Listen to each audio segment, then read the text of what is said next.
Five Nights at Freddy's. That's where I wanna be. Five Nights at Freddy's. Yes! Willy's Wonderland, man. After months and months of waiting, Willy's Wonderland is here. And it is not as good as I hoped it would be. Isn't that right, Nick? You know, you can say something. You're just gonna stare at me? Okay. Yeah, he doesn't say a fucking word in this movie. Not sure how I feel about that one. Yeah, he might be all smiles behind me, but the Nicolas Cage in this movie, he's a huge sourpuss. They try to make him this, like, badass, you know? He kind of reminded me of Mad Max from Fury Road, but basically like that badass protagonist that doesn't say anything. He's all mysterious. You're not really sure of his backstory. He has a cool demeanor about him. So yeah, basically everybody on Earth asked me to make this video. And I am not joking. Literally thousands and thousands of people asked me to make this video. Did I even have a choice? I remember in 2020 when this movie was announced, everybody lost their minds. And yes, dear viewer, I was one of those people. Just the idea of an insane Nicolas Cage in a FNAF style movie is incredible. We've all seen him freak out in movies like Mandy, Color Out of Space, Mom and Dad. So collectively, we just imagined how amazing this project would be. This movie had a cult following before it was even released. There was a guy who made a claymation of the movie. Someone made an animation. There was a ton of fan art. And did it live up to the hype? Well, kinda. I'm gonna lean more towards no, but it's not a terrible movie. It's kind of fun. There are scenes where you're like, hell yeah, let's go! But a lot of it, you're like, Kevin Lewis, the director, hasn't made anything I've seen before, but he did a decent enough job. But like I said, at the end of the day, I wanted to be an original movie. And I was like, you know, just because it's about it with animatronics, doesn't mean it's a ripoff. The guy who wrote this movie and was the brains behind the whole thing is named Geo Parsons. I watched an interview with him, and he seems like a fun-loving, great guy. Forget this and forget you. I'm done. I'm out of here. I just asked how big your Willy was. And you can tell this movie has a lot of heart put into it, especially for a low-budget movie. I don't think it's nearly as iconic as Mandy or Color Out of Space, but it definitely has its place. I think Mandy and Color Out of Space were pretty cool movies with memes within them, whereas Willy's Wonderland, instead of being a good movie, it's just a big meme. At least that's how I see it. So yeah, like I said before, Nicolas Cage, he's a mute. It kind of sucks because as much as I like the faces that he makes and the way he moves and you know, he's kind of a fun guy to watch. His line delivery is what makes him special. There's so many iconic Nicolas Cage moments where he's saying something that is ridiculous in a tone that is really funny. That's what she was there for. That was the plan.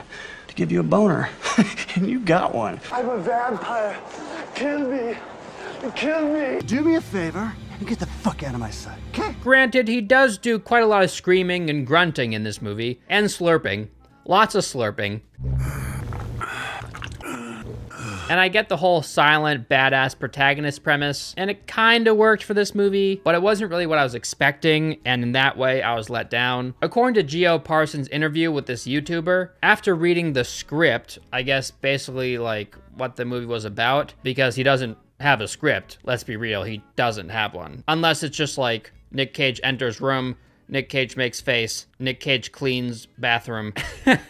According to Geo Parsons, Nick Cage was the brains behind some of the characters in the movie, like Nighty Night and Artie the Alligator. At first, the Knight was supposed to be a pirate, but Nick Cage said that was too cliche, so they changed it. And according to Geo, Nick was very accommodating. Geo sent Nick the script on a Friday, and on Monday, he was like, all right, let's do it. What a legend. Nicolas Cage said, and it was like one of the nicest things anybody has ever done for me. He said, like, this is the script that I want to do.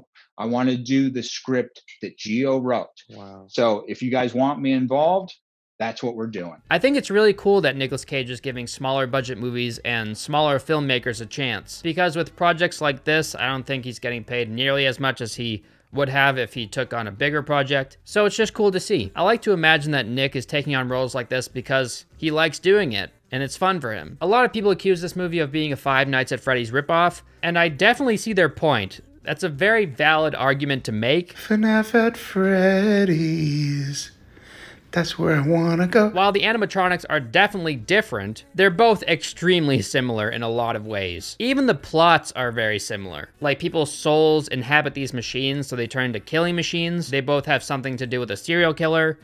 Yeah, it's very similar. He does make a fair comparison in this interview. He compares his movie to FNAF like you would compare The Walking Dead and The Living Dead. Both have to do with zombies and both are fun in their own ways. Yeah, I can kind of see what he means. But there isn't something that has dominated the evil animatronic genre as much as FNAF. Like, I can't think of anything else out there, really, that is like FNAF, other than Willy's Wonderland. I'm sure there are other things out there, but I personally haven't heard of them. He claims that he didn't get the idea from FNAF, and a while ago when he shot his short film, WILLY'S Wonderland, which featured him as the main role, it was an original idea, according to him. And it's not like there aren't establishments like Chuck E. Cheese out there that someone could easily think up like some sort of horror movie within that setting. I still like to think of it as the Nick Cage FNAF movie.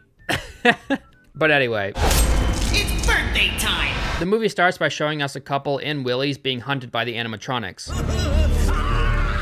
The woman being hunted spots a hiding child before being killed. Then we're shown a badass car driving fast. The color correction in this movie kind of looks like they just used the Heffy Instagram filter on every scene to make it look extra orange. Then we get to see Nick Cage in all his leather jacket wearing glory. He's wearing cool guy shades, and his facial hair is very well groomed. So he's driving along the road and his tires burst from running over a spike strip. He gets picked up by a mechanic who drives him back to his shop. We cut to a girl named Liv about to burn down Willy's. She's arrested by the sheriff, who's played by Beth Grant. It's interesting to see another familiar face in a small-time movie like this. She was in a bunch of well-known movies like Donnie Darko and No Country for Old Men. She's one of those actresses that you see all over the place, and you're like, oh, hey, I know that person. Who is that? Oh, come on, character actress Margot Martindale. So the sheriff handcuffs Liv in a trailer and tells her that she'll be back in the morning. That's kind of cruel. There are chips on the coffee table and a bucket on the floor. Try not to make a mess. It's backstory time. Backstory time.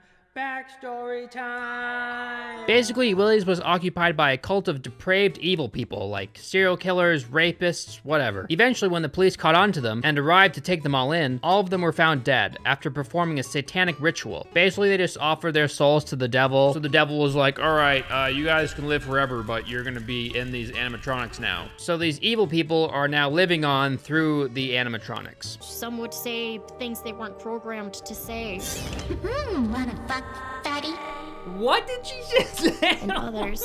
Oh, since then, they terrorized the neighboring town. The town, not having a huge police force, was unable to stop them. So the sheriff and the new owners of Willy's made a pact with the animatronics that if they left the town alone, that they'd feed them random outsiders that ventured into the town. And as you can guess, Nick Cage was one of these people. Okay, backstory over. Nick Cage doesn't carry cash on him because who does that anymore? Boomers do that. Oh wait. The ATM is broken and it's gonna cost $1,000 to fix his car. So to pay for it, he agrees to clean Willy's from top to bottom overnight. $1,000 a day for janitorial work? Damn, that's pretty good. Sign me up. I wanna be on staff, please. Congratulations. You are officially on staff. Nick Cage silently agrees and shakes Tex McAdoo's hand. Yes, the owner of Willy's Wonderland is named Tex McAdoo. You heard that correct. My name is Tex, same as the state. Got the handle McAdoo. And his mustache is offensively fake. Just grow a regular stash. You don't have to buy a mustache from the dollar store when it's free. Tex McAdoo. I think they were going for a cartoony, like, goofy vibe. So Liv has this group of friends that also know the history of Willy's, and they want to destroy it. They find her in the trailer and they set her free. For the most part, these kids are terrible at acting. Oh, well, let's roll out. I want to see that bitch burn. Yeah, burn, baby, burn. Some of the time it's serviceable, but the rest of the time, it is god-awful. We return to Willy's and we get to watch Nick Cage clean. Yes, a lot of this movie is just us sitting there watching Nick Cage clean. That's like 30% of the movie. Nick Cage cleaning this room and that room over there. and the bathroom, and the closet. Also, he's obsessed with this purple energy drink or soda called Punch. He's constantly drinking them throughout the movie, and I did not mind this. I thought it was kind of funny and random. And yeah, I get, okay, he loves this drink called Punch because he likes to punch things. It gives him the energy to punch things. It's very video gamey. He finds a pinball table in the break room, and you know our boy Nick, he loves pinball. Isn't that right, Nick? Or not. The first animatronic he comes up against is Ozzy the Ostrich. Ozzy the Ostrich versus Nicolas Cage. Who will win? It's kind of funny, they have a staring contest for a second. Nicolas Cage like pokes it with the broom. He's like, hey, are you alive or what? And then it attacks Nick. The animation is very bad. What the hell? But I mean, what can you really expect with a movie with this kind of budget? So it's hard to blame the movie here. Nick then snaps the broomstick and beats the shit out of Ozzy the Ostrich with a broken broomstick handle. There's not a lot of heft behind a broomstick handle. He must have a lot of power behind those arms of his. He must have his strength skill tree maxed out. That's the only way. And oh no, his shirt, it's gross now. It's covered in machine feces. What will he do? So he changes his shirt. He does this multiple times throughout the film. Whenever he's covered in this machine shit, he just changes his shirt. Who wants to be dirty? Not me. I think it probably would have been funnier if throughout the movie he just got dirtier and dirtier. You know, and by the end, he's just completely covered head to toe in this machine gunk. So Nick cracks open a cold punch and continues cleaning. It's bathroom time. It's filthy. And Nick doesn't like filth. Do you, Nick? Don't worry, you don't have to say anything. I know you won't anyway. So he scrub-a-dub-dubs. He's cleaning the shit out of this place. Bullshit, he got all that off. He's a good janitor. I love that they basically paid Nick Cage to become a janitor. And that's it, like he doesn't say anything, he just cleans. Every once in a while, he pretends to beat the shit out of a machine. But most of the time, he's just cleaning. And then the animatronics start singing this creepy birthday song. Nicolas Cage's birthday is January 7th. I like to imagine that it was literally his birthday when they were filming this scene.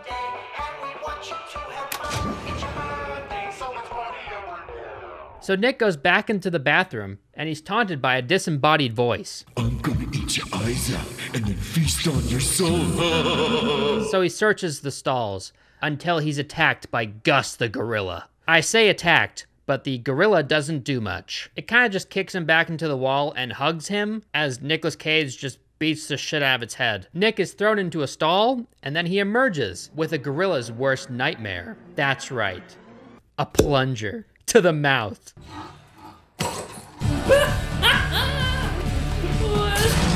Do you get it? Because the plunger is shaped like a gorilla mouth, so it can just suction right on there. He does this multiple times, and the gorilla doesn't know what to do. Oh, it's yucky. To finish the gorilla off, Nicolas Cage curb stomps the gorilla on a urinal. So I guess he urinal stomped the gorilla. I'm not sure if this is the first case of urinal stomping in existence, but I like to think that it is. And oh my God, Nick, you spent all this time cleaning the bathroom, and look what you did to the urinal. The mirror's broken, the wall's broken. How are you gonna explain this to the owner, man? Who knows how much longer you'll have to spend in the bathroom cleaning it. Jesus Christ. Talk about an irresponsible janitor. At this point, I think it's pretty clear that all the animatronics are deadly, but Nicolas Cage, he has a mission. It's to clean, not to kill animatronics.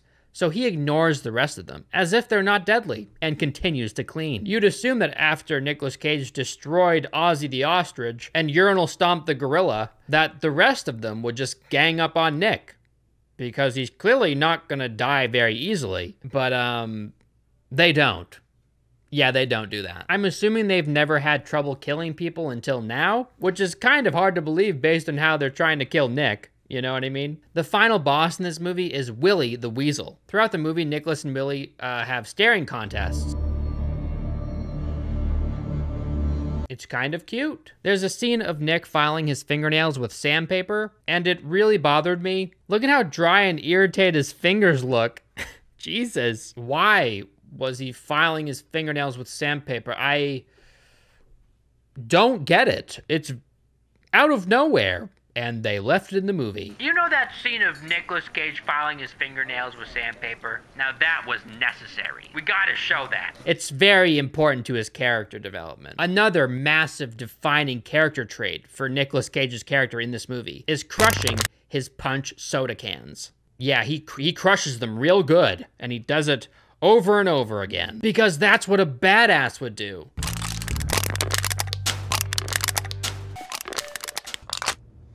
You don't just throw away the can, because it would take up too much space, you know? You gotta crush it first. So it takes up the least amount of space in the trash bag. I love how Nick desperately wants the place to be spotless regardless of the fact that he's being hunted by animatronics. Do you think he just figured that the owner didn't know that his animatronics killed people? Maybe he just didn't know. Huh. I think it leans more towards Nick just wants to do his job that he's there to do, you know? He's in there to clean and get out and get his car and be on his way. That's it. So the kids show up late at night with a bunch of gasoline to light the building on fire. They pour the gas all over the side of the building. Only after pouring the gas does Liv tell them that they can't light it because there's a guy inside that they have to save. Oh, wouldn't that be, like, nice to know before getting there? Why wouldn't she tell these people that they have to save the guy inside the building first before lighting the building on fire? She just figured that she would tell them after they already poured the gasoline on the building. You know gas dries up and then you won't be able to light it, right? Like, now you're on the clock. So, okay, so they're dumb kids. Makes sense. The front door is locked, so Liv travels through a vent to get inside. This is one of those scenes that is, like, suspiciously similar to FNAF because they regularly do things with vents in those games. So it's kind of hard to believe after seeing this scene that it's not inspired at all by FNAF, but whatever. So yeah, obviously there's an animatronic in this vent, and it crawls after Liv. It's Artie the alligator. Yeah, you guys seeing a theme with their names? If you made it this far in the video, type "thanks for the review, Alan the alien," and I'll make sure to heart at least one of them. You get it, right? Like Alan, alien, they both start with A, dude. So Artie the alligator chases Liv out of the vent. She lands in a misty forest type room where Sarah the siren is hanging out. Sarah starts toying with Liv until she pulls her into the ceiling. Nick finds his way into the forest room, and Liv drops down on top of him. It's kind of awkward. Like, was this supposed to be sexual? I hope not. I hope not. I hope not. I don't think it was supposed to be, but it's still kind of weird. Liv tells Nick that they need to find a way to get out of there. Nick doesn't want to. He's not done cleaning. So he turns around and he's like, yeah, no. Bye. I have some cleaning to do. The next scene shows the rest of the kids on top of the building. The night sky in the background is so fake, it's laughable. They debate on whether or not they should go after Liv. Two of the guys have a disagreement, so one of them tackles the other, and they fall through the roof into a ball pit. I guess the roof is compromised now, so the rest of the kids also fall through the roof into another ball pit. What? They crashed through the roof? What the heck? Oh, it's so dumb, dude. What are the odds of that happening? Come on. Ugh. This movie is very goofy, and I don't think it was taking itself too seriously. I appreciate that, but it's also really stupid. And I don't think being goofy is a good enough excuse for a bunch of plot contrivances. So they're all in this main hall area. All the animatronics are now standing up on the stage. Liv notices Sarah up there, so she runs up to stab her. And then Nick stops her at the last second. Whoa, whoa, whoa, whoa. What are you doing? Hey, what the hell, man? What are you doing? Because if someone's going to destroy property in this place, it's gonna be Nick, not you. I honestly have no idea why he stopped her right here. Maybe he was protecting her. I don't know. Maybe he stopped her because if he stabbed her, then they would all come to life and gang up on them or something. But why would you have to attack them for them to attack you? That doesn't make any sense. It's so funny how he stops her too. He grabs her arm and then he throws her over his shoulder and brings her over to where the kids are and drops her. He's like, no, bad girl. Hui. Come over to here. Now stay. Maybe Nick just wants to kill them all himself. Maybe he enjoys doing it. That's probably what it is. He doesn't want the property destroyed unless they attack him. You know, he's on staff. It's his ass if the property is damaged. He takes her knife from her, which is weird. Like, clearly you don't need it. You literally killed this animatronic gorilla with a plunger and your boot. So, I don't know what a knife will do for you. I think she needs it a lot more than you do, man. He's kind of rude. Two of these kids are named Bob and Kathy. They're both absolutely moronic. So they find themselves in the super happy fun time room. Basically, this is where all those evil people killed themselves. Kathy thinks that's hot. She's horny. So she's like, hey, Bob, are you getting horny right now? Or is it just me? And then Bob's like, oh, so you're a freak. Oh, you a freak. Oh, you a freak. So they decide to bang in the room, despite the fact that there's killer animatronics just wandering around. So that wasn't the smartest idea. The next animatronic to attack them is Nighty Night. He stabs one of the kids through his chest with a giant foam sword. The movie regularly tries to convince us that the foam swords and the foam claws are real and they can do a lot of damage. I've seen more convincing weapons at a LARPing event. It's kind of silly that they're trying to convince me that these are real. And are you telling me that this Nighty Night had a real-ass sword this entire time when this was a place for children? Like before evil people came here, this knight just had a big-ass sword and the claws and the beaks and everything on these animatronics are real? How is that not a safety concern for the children? Artie the alligator shows up in the room where Bob and Kathy are banging and she's like, it's staring at us. And Bob goes, well, then let's give it a show. What you talking about? It's break time for Nick, so he's just enjoying some pinball. Like, really enjoying it. He's got some sort of pinball fetish. I'm not sure what it is. Pinball ain't this fun, dude. Chill. Sarah the Siren and Tito the Turtle tag team this random kid. And now Nick's break is done, so it's back to work. So he smashes the knight's head against the wall into an oily pulp and then chops its head off with its own sword. He stands there all menacingly. And oh shit, his shirt is all dirty now. Again. How many times does he have to change in this movie? Like 10? It's despicable. How is a janitor around this place supposed to remain presentable? Come on now. Artie the alligator is finally done wanking in the corner, so he attacks and kills Bob and Kathy. Nick and Liv hear them dying in there, so Nick kicks the door down.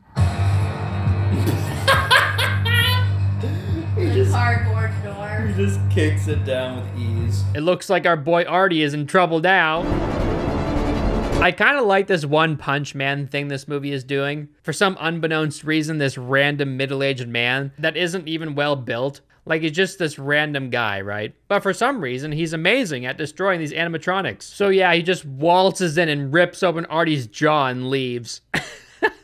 He's like, all right, there's another one. Here we go. All right. Bye. And then we're introduced to Cammy the Chameleon. It convinces Chris that she's not like the other animatronics. Obviously, she's lying, but he falls for it for some reason. I can show you what's on the other side, if you can help me get there. I do kind of like how some of the animatronics have different ways of killing people. The alligator hides and only kills its prey when they're caught off guard. Sarah the Siren is nimble and hard to get your hands on. Cammy the Chameleon has level 100 speech. And the gorilla is just a dumb ape. And Tito the Turtle, no idea. But you get the point. And Willy the Weasel is just really tall and very strong. Chris called the cops earlier, so they're on their way to Willy's. The sheriff tells her cop friend about Liv's backstory. So basically, Liv was the little girl that the people found in the beginning of the movie. Basically, her parents were killed by the animatronics, and she was able to hide until morning. So they found her in there and saved her. Because apparently they only like sacrificing certain people. They don't sacrifice kids. I guess they have some boundaries they won't cross, which is kind of hard to believe, but it's basically just to give Liv some sort of motive to want to destroy the place. So Liv finds Chris in the room with Cammy the Chameleon. The chameleon then snaps Chris's neck with its tongue. Nick Cage enters the room. Oh, yep, Cammy's fucked. Oh wait, his watch alarm went off. It's break time. Sorry, gonna have to sit this one out, Liv. See ya. At least he gives her knife back. That's nice of him. So he leaves her to fend for herself, so he can go drink some more punch and play some more pinball. Amazing. I love this. It's so stupid. I think this was my favorite part in the movie, because it came out of nowhere and it was hilarious. He gave her a knife and left. He gave her a knife and left. This scene really nailed the goofiness for me. Kind of a dick move, but you know how it is. Every responsible man has to stick to a schedule. Be sure to take breaks. Always good to pace yourself. I bet his character has like crazy OCD or something. That would explain a lot. So Nick finally finishes his break and returns to destroy Cammy. I gotta say the use of some effects, sound design, and music made the fight scenes so much better. That is in every fight scene aside from the one with Ozzy. Like the Ozzy fight scene was, yeah, it was bad. Nick Cage drags Cammy to the dumpster when he's stopped in his tracks by Siren Sarah and Tito the Turtle. Oh no, what's he gonna do? Oh, it's no big deal. You know, he just nonchalantly walks past them, punching them as he goes. Whatever. The cops show up at Willy's and point their guns at Nick. I guess the sheriff is scared of the repercussions of their arrangement with Willy being broken. They zip tie Nick's hands, and they take Liv outside, put her in a cop car, and start driving her to the station. Nick is now alone in a room with his hands zip tied, with Cammy the Chameleon and Sarah the Siren. You guys think a little zip tie is gonna stop Nicolas Cage? They thought that a zip tie would stop you, Nick. What do you say to these people? Of course, he's speechless. I mean, I would be. So Nick stylishly kicks the jukebox behind him. It starts playing Heads, Shoulders, Knees, and Toes.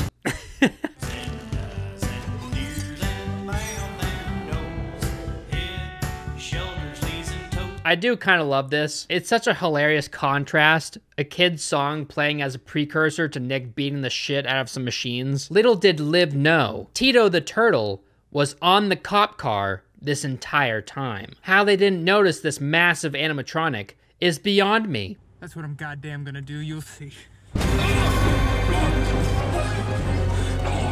You didn't notice that? What? How? Self, you drop her off in a cell, come back and get me. Should be done by then. This scene right here is right before they start driving. So this turtle is pretty stealthy. It's this giant fucking Mexican turtle with a sombrero, and you didn't notice him on top of your car? So it kills the cop. Liv is able to get her hands on the shotgun. But oh my God! Tito has the shells to the shotgun, so she can't use it to kill him. It doesn't matter though. She just beats him with it. Yeah, she just beats Tito the Turtle with the shotgun. And that was enough, I guess. Tito just did not want to use his claws on this girl for some reason. I'm starting to think that these animatronics aren't a huge threat. If a 16-year-old girl can beat the shit out of one with a shotgun, and that's enough to take it down, not really scared of them anymore, to be honest. Yeah, this part was dumb as hell. We're then shown one of the most hilarious scenes in the entire movie. The camera slowly pans to the right, revealing Sarah the Siren's legs. You can see her animatronic body squirming, and then you see Nick Cage. He sat on top of her face, and he squishes her head with his big, juicy man thighs. He just squishes her head. Those big, meaty man thighs. I mean, how could you possibly stop that from happening? I mean, I would have liked to have seen how he got on top of her. That probably would have been fun to see, but I like to imagine that he like bounced in the air, landing perfectly on her face with his legs. Cammy the Chameleon is awestruck, I guess. She's just kind of like standing there watching Sarah die. So Nick stands up and he just snaps the zip tie like it's nothing. He snaps Cammy's neck and then it's back to cleaning. You thought he forgot his purpose here? You're so wrong. Nick is here to clean, and that's what he's gonna do. And of course he has to change his shirt. It's dirty. Gross. Gotta stay fresh. Gotta stay clean. So the only animatronic left is Willy the Weasel. Nicolas Cage gets ready for their showdown by playing pinball and dancing simultaneously. That's just how good he is. This is definitely one of the best scenes. You can tell they had a lot of fun making this movie, which I can respect. Nicolas Cage's hair is just like flopping all over the place.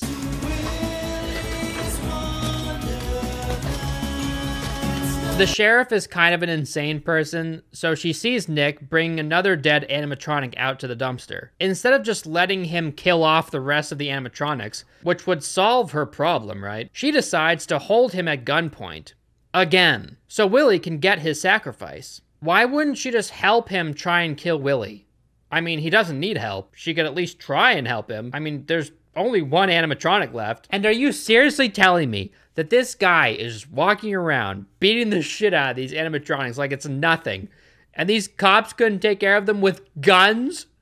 Oh my god. Nick is clearly not having a lot of trouble killing these things. She should just wait for him to kill them. But yeah, she holds the gun at him and she's like, Willy, come on out, I have him. Come and kill him, Willy. So surprise, surprise, Willy pops out of nowhere and he just kills the sheriff. Yeah, he just swipes the top half of her body off her legs like a hot knife through butter. It's that easy. And then the ultimate showdown begins. Willy gets some hits off on Nick and leaves him in a ball pit. But you think that was enough to take down Nicolas Cage? And it looks like it's break time again. So Nick heads to the break room. He gathers the remaining sodas that he hasn't drank so far. He must be addicted to these things. He brought like 40 with him into this place for one night, and he's already had like, what, 15 of them? He puts a bunch of these cans into a sack, and he takes the 2 sticks that he used earlier on Ozzy, and he tapes them together, and those are his 2 weapons. He goes out to face Willy. He uses the sticks to block Willy's attacks, and then he just beats the shit out of Willy with the bag of cans of soda. That's a great way to crush and destroy your favorite drink, Nicolas Cage. Not sure why you would do that, because clearly you have an addiction to these things. This final fight is kind of underwhelming. What I expected to happen was him to go into the break room and chug the remaining like 15 cans or whatever it is that he had left, so he could achieve God status, right? Kind of like a video game. I like to imagine these canned drinks as like a strength buff of some sort, and drinking all these cans would give him some sort of like God status, and he just walks out and beats the shit out of Willy with his fists. That's what I would have liked to see, but this works too, I guess. The next day, Tex McAdoo, remember Tex McAdoo? How could you forget that name? He gives Nick the keys to his fixed-up ride. Liv and Nick stare at each other for a second, and then they both enter the car. I suppose they both silently agreed that he's like adopting her or something. I'm not sure. Sarah the Siren is still alive in the dumpster. She ends up blowing up the car that Tex and the mechanic are sitting in, destroying herself along with them. While driving away, Nick Cage is about to chug another can of punch, but begrudgingly, he shares and gives it to Liv. He's a changed man. Remember when he stole the knife from her? Well, he's repaying her with a bottle of his precious punch. His precious punch. Tito the Turtle is still in the road from the night before, so Nick Cage runs him over. It ends with a cute animation of Willy. Ultimately, this movie is bad. I'm not ashamed to admit that. It's bad, but it's still a fun watch. I don't think it's terrible. I kind of see it as a big meme. I would have liked Nick Cage to have said at least one word. Maybe after destroying Willy, he could have said like, pathetic, or bitch, or something, you know? Like a simple one-liner to really hammer it home, you know, this guy, he's cool. It would have given it that cheesy factor that this movie was going for, but whatever. It's hard not to miss Nicolas Cage's line delivery in a movie like this. You know, because he says nothing. Yeah, he don't talk much. He does scream a fair bit. And I like that, but I would have liked him to say something. Yeah, I thought Liv's character was kind of lame, and I understand why they put the kids in this movie so they could have someone for the animatronics to kill, but maybe instead of doing that, they could have just showed a bunch of corpses in this place, you know? And along with the intro scene of them killing a couple, I think that would have been more than enough to show the audience that these things, you know, they don't have a lot of trouble killing people. Ultimately, I thought the kids took away from the experience. While they did have a couple funny lines here and there, I kind of wish the entire movie just revolved around Nick inside this place without any outside help. I also would have liked the animatronics to be scary in any way, because they weren't in this movie. Like, sure, Willy did tower over people, and I like that, but come on. I also would have preferred the ways that Nick Cage killed the animatronics to be a little bit more realistic, whether that be through finding a baseball bat, something that you can imagine would do some real damage to these machines. I think that definitely would have improved the movie. And then at the end, you could have him like beat the shit out of one of them with his fists, and then show his fists all mangled from, you know, punching metal. I think I would have liked that more, but this is what we got. So I didn't love the movie. I thought it was fun, and that's about it. If you guys are looking for a fun meme to watch with your friends, I think this movie will probably be a good choice. Wanna fuck, fatty? Actually, I take back everything I said. This is my favorite movie ever made. Now, if you're watching this, Geo Parsons, please send me one of those staff shirts, because I want one. I know you have extras lying around. I know I didn't say that this movie's the best thing in the world, but please, those shirts are cool.